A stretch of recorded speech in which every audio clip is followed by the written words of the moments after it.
Okay, so picture this. You're a young guy, barely even an adult, really, and you get accused of this brutal murder, and you're saying, no, it wasn't me. Yeah. But it seems like all the evidence points right at you. And then, after 3 different trials, you're still walking free, but everyone still thinks you did it. And then years later, you get arrested for another murder. And this murder, it's like the exact same as that first one. Pretty crazy, right? Yeah, definitely. Well, that's just the tip of the iceberg in the story we're diving into today. The Preston Castle. It was this California reform school, supposed to help troubled kids get back on track. You know what I find really interesting about this case? What's that? It's how it all ties in with, like, the whole history of juvenile justice in America. We're talking late 1800s. Back then, the system was changing big time. They used to just throw young offenders in with the, like, hardened criminals in these jam-packed prisons. But then the thinking shifted to, like, hey, let's try to rehabilitate these kids. Yeah, that does sound like a step in the right And it direction, does. right? For sure, on the surface at least. The goal was to separate these young people, give them a chance to, like, learn and grow, turn their lives around, you know?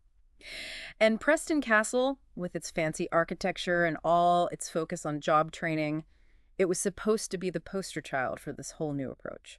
But, like we're going to see today, things aren't always what they seem, right? Definitely not. The sources, we've got a podcast called Morbid, some old newspaper articles, and even like blog posts from people who lived back then.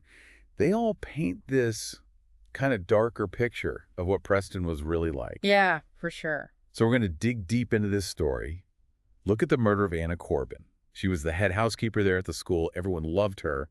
And then we're going to look at 2 other unsolved cases. They all have this one really creepy thing in common.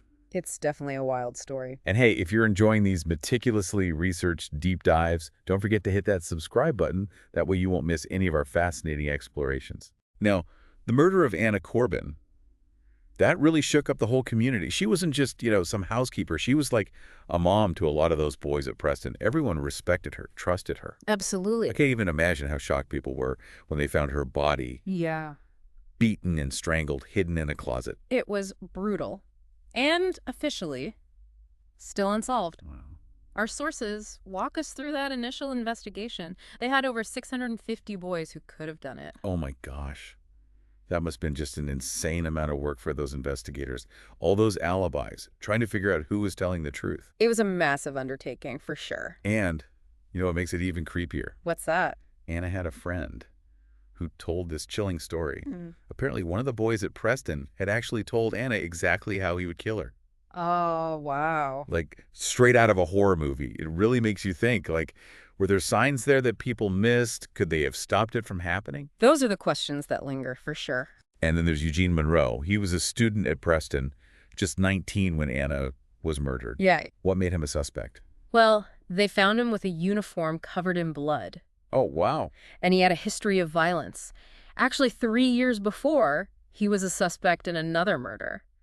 And it was eerily similar. Okay, yeah, now that's a big red flag. You're telling me. So they put Monroe on trial for Anna's murder, and not just once, but 3 times. 3 times. And each time, the jury couldn't agree on a verdict. Oh, deadlocked. So 3 trials, no conviction. What happened then? Well, even though he was still under suspicion, the California Youth Authority made the shocking decision to let him go. Wait, they paroled him after 3 trials for murder? I know, it sounds crazy, right? That's unbelievable. And tragically, it had some really bad consequences. You mean he killed again? He did. Oh, no. Years later, they arrested Monroe for the rape and murder of a pregnant woman in Oklahoma. Her name was Dorothy Waldrop, and how they killed her. It was the same way they killed Anna Corbin. Strangulation with a knotted rope. Oh, my God. That's just awful. It makes you wonder if the system failed Anna Corbin by letting him out. Like, was all that focus on rehabilitation? Did it put people in danger? It's a big question, and one that's at the heart of what we're looking at today. We're talking about this balance between giving someone a second chance and keeping everyone safe. And as we go deeper into this story, we're going to explore those questions. We'll look at how the justice system works and the long-lasting effects of these terrible events. Absolutely. It's just so sad to think about all the lives that were lost in this story. Anna Corbin, she dedicated her life to caring for those boys at Preston. And then those 2 women, Vesta and Dorothy, they never should have crossed paths with Eugene Monroe.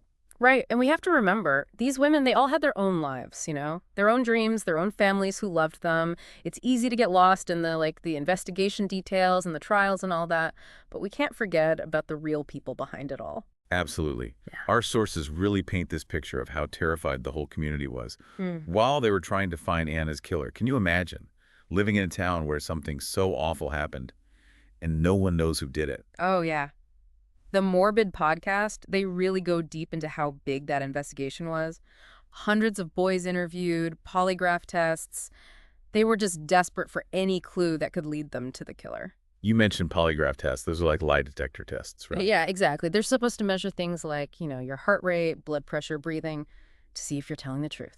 So did the polygraph tests help at all? Did they find any suspects? They gave them some leads, but polygraphs aren't foolproof. A lot of things can affect the results, and a lot of times they can't even be used in court. Huh, interesting.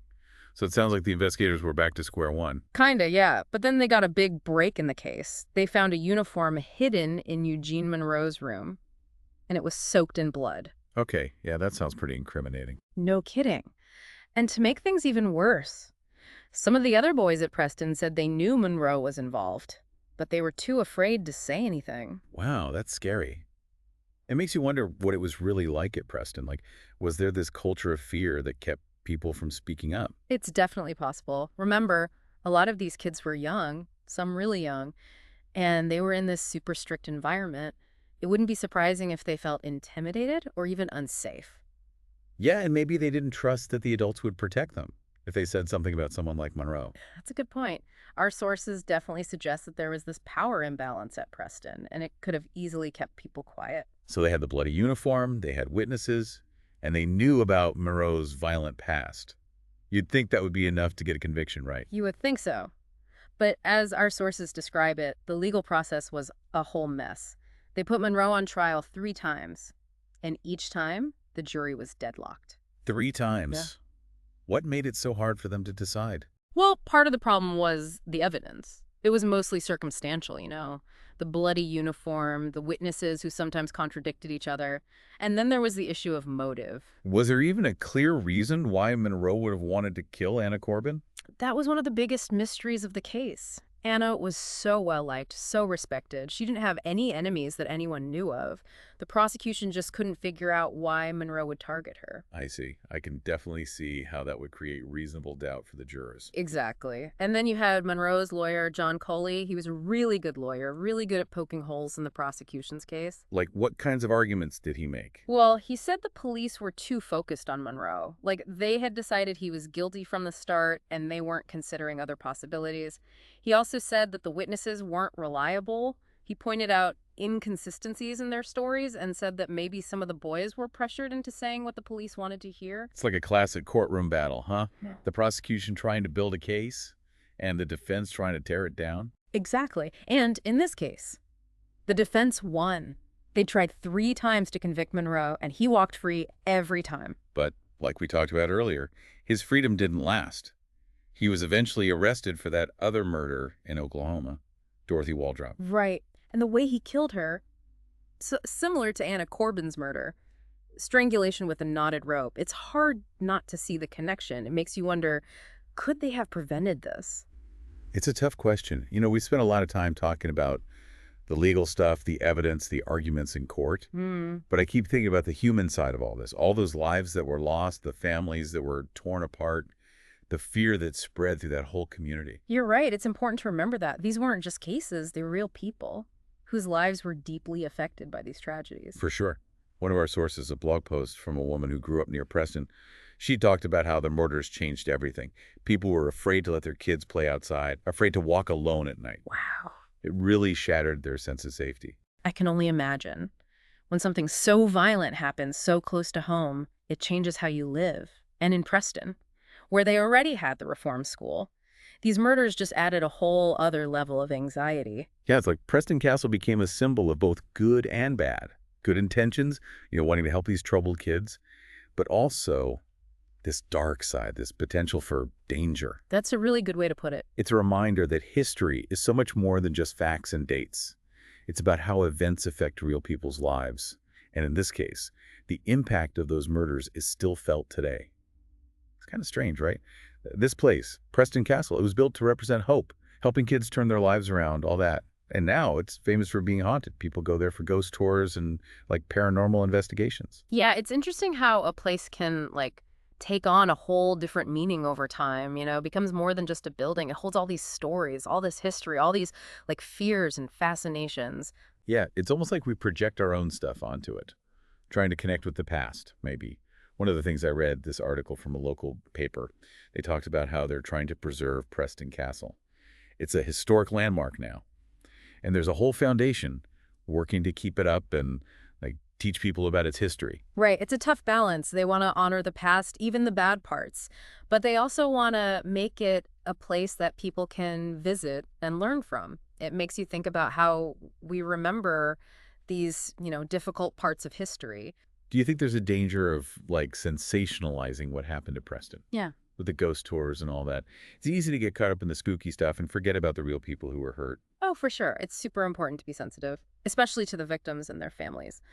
But I also think there's something powerful about stories, even the ones with ghosts and stuff. What do you mean?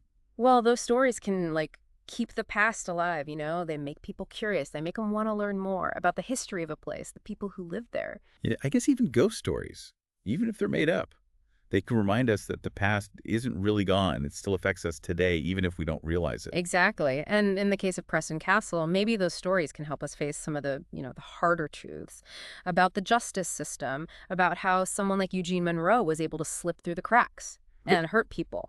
So after diving deep into Preston Castle and all its secrets, what do we take away from this? What does it tell us about ourselves, about how we deal with crime? I think it shows us that history is complicated. It's not just good guys and bad guys. It's a mix of everything. Good and bad, happy and sad, progress and setbacks, and sometimes the most important lessons. They're hidden in the small details, the things we might overlook, not just in the big picture stuff. It's definitely been a journey, learning about the justice system, the power of place, the dark side of human nature. For sure. I'm walking away with this feeling of like unease, but also hope. Unease because of what happened at Preston Castle, but hope because it forces us to ask these hard questions about how we hold people accountable, how we help them change, how we protect the people who need it most. Yeah, and maybe that's the biggest lesson we can learn from this. Even in the darkest stories, there's always something to learn. Something to gain from asking questions, searching for answers, and remembering the human cost of it all. So, to everyone listening, keep exploring, keep digging, keep searching for the truth. There are so many stories out there, so many mysteries waiting to be solved. And who knows, maybe you'll discover something amazing along the way.